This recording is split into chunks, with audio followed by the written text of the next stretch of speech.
कर दोस्तों, health healing and homeopathy के मेरे होम्योपैथी लर्निंग सीरीज के जो व्यूअर्स हैं, homeopathy practitioner, doctor, students, homeopathy lovers, सबको मेरा नमस्कार। मैं doctor SP Dey, consultant homeopathic physician from Siliguri, West Bengal, Bharat से आज आपके लिए लेके आया हूँ डायथेसिस। टेम्परामेंट का वीडियो मैंने ऑलरेडी डाल दिया है। टेम्परामेंट काफ़ी हद तक साइकोलॉजिकल होता है, लेकिन उसका शरीर के अंदर जो साइकोलॉजिकल एंड सोमाटिक, साइकोसोमाटिक जो बैलेंस है उसमें भी काफ़ी इफेक्ट होता है। जैसे वहाँ पे नाक्स भूमिका का एग्जाम्पल देके मैंने समझाया है।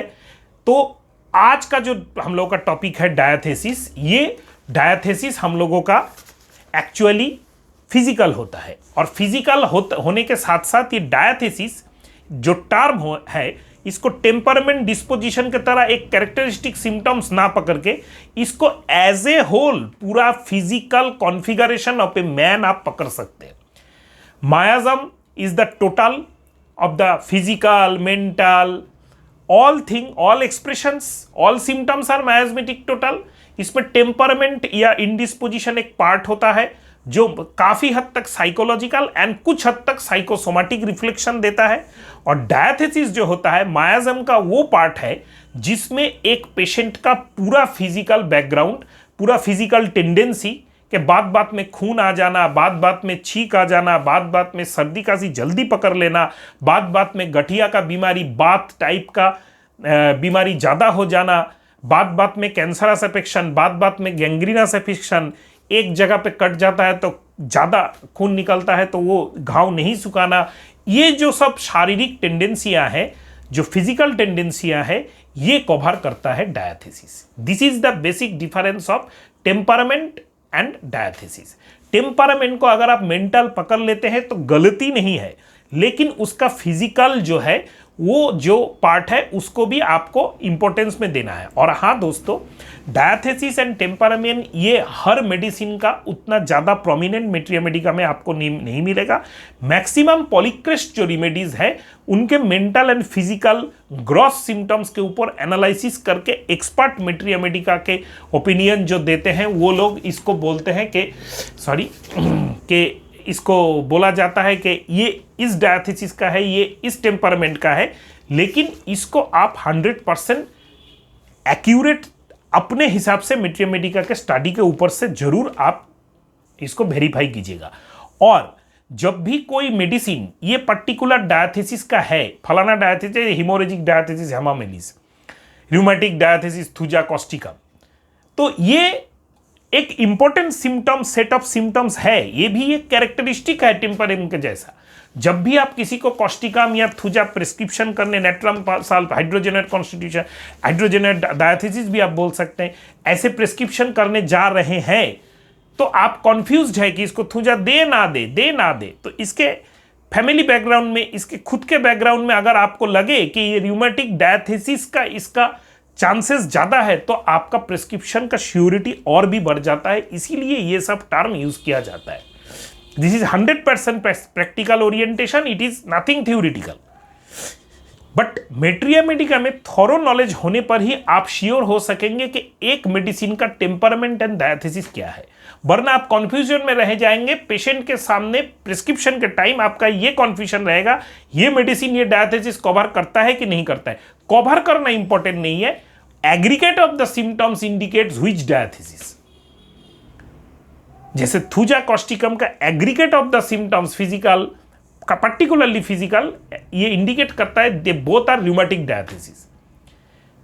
तो उसी का है डायथेसिस मीन्स द इनहेरिटेड और acquired organic weakness and system inferiority which leads to the morbid disposition and specific pathological process in the evolution of a disease। मतलब एक ऐसा जो जन्म से भी वो लेके आया है, जैसे हम लोगों का मायाज्म, और एक्वायर्ड भी किया है, ऐसा कोई पैथोलॉजिकल प्रोसेस जो उसका फ्यूचर में जो डिजीज होने वाला है या हो चुका है, उसका जो पैथोलॉजी है उसको अफेक्ट करता है। कैसे? जैसे for example lymphatic diathesis. Lymphatic diathesis में हम लोग अक्सर जो देखते हैं कि सोरा का ज़्यादा आधिक्य होता है, ज़्यादा प्रीडोमिनेंस यहाँ पे सोरा का ही होता है।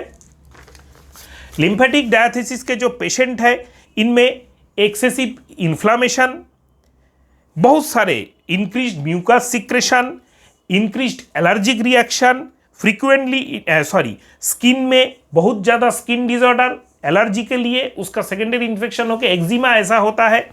इनमें क्या क्या आता है? Calcarea carb, calcarea phos, calcarea fluor, baryta carb, silicea, hepar sulph, sulphur, psorinum, natrum sulph, acid nitric, lycopodium, berberis vulgaris, acid benzoic, acid formic, antim crud, lithium carb, rhus tox, colchicum, dulcamara, urtica urens, alumina, medorrhinum. मतलब ये lymphatic diathesis के जितने भी patients हैं ये actually basically generally सो रहा है, लेकिन इनका डेवलपमेंट जो है सिम्टम्स का वो काफ़ी हद तक साइकोटिक के पास जाता है। इसको बोला जाता है lymphatic diathesis. Milk crust, dermatitis, intertrigo, weeping eczema are often present during the first week of life या throughout the life. They are followed by coryza, bronchitis, मतलब repeated respiratory tract infections, lymphatic diathesis. Development tends to retarded in the child in late and learning, delayed walking, delayed talking in children, lymphatic diathesis, tendency to rickets and spasmophilia. Lymphoid tissues, even normally very active in childhood, grow hypertrophic and prone to disease, characteristic signs of lymphatic diathesis. मतलब tubercular gland, pleomorphic adenoma, recurrent tonsillitis, respiratory tract infection, recurrent pharyngitis, ये सब lymphatic diathesis के होते हैं। ये जो drugs मैंने बताया इन ड्रग्स के कोरिलेटेड में। Dyscratic diathesis. This dyscratic diathesis belongs to the syphilitic range of constitutional disorder. In humoral pathology, the term dyscrasia was used to define depraved state of humors, the state of imbalance. जैसे acid group के drugs डिस्क्रेटिक diathesis होते हैं। डिस्क्रशिया मतलब कुछ भी ऐसा suddenly हो जाता है जिसका कोई पहले से बेस नहीं है। The diathesis often provides background for the development of carcinoma, cancers, malignant tumors, leukemia, degenerative disease, severe type के लंबार्स प्रॉब्लम, severe type के autoimmune disorder, severe type के rheumatic disorders। इनमें कौन से ड्रग्स आते हैं? Acid nitricum, arsenicum album, heavy metals, Oram group of drugs आते हैं। कार्बो एनिमलिस, हाइड्रास्टिस, आयोडम, कैलीबाई, कैलियायोड, क्रियोजोटम, साइलेशिया, प्लम्बम, थैलियम, मार्क्यूरियस, नोसोट, सिफिलिनम और भी बहुत सारे आ सकते हैं। तो ये डिस्क्रेटिक डायथिसिस काफ़ी हद तक सिफिलिटिक होता है, जिसमें सडनली मैलिग्नेंसी डेवलप होने का चांसेस रहता है और सडनली पेशेंट खराब होने का चांसेस ज़्यादा होता है। और सीवियर टाइप के जितने भी र्यूमेटिक, ऑटोइम्यून डिसऑर्डर्स होते हैं, मैलिग्नेंट डिसऑर्डर्स होते हैं, उसको हम लोग डिस्क्रेटिक डायथिसिस बोल सकते हैं। यूरिक एसिड डायथिसिस बहुत ही सिंपल है। यूरिक एसिड बढ़ जाना, उसके लिए गाउट, क्रॉनिक गाउट में चले जाना, फिर यूरिक एसिड स्टोन्स होना। यूरिक एसिड का जो प्रॉब्लम होता है इसमें आपका यूरिक एसिड डायथिसिस ज़्यादा देखा जाता है। Lycopodium, Ertiga urens, benzoic acid, बहुत सारे ऐसे मेडिसिन हैं जो यूरिक एसिड के लिए ज़्यादा जाना जाता है।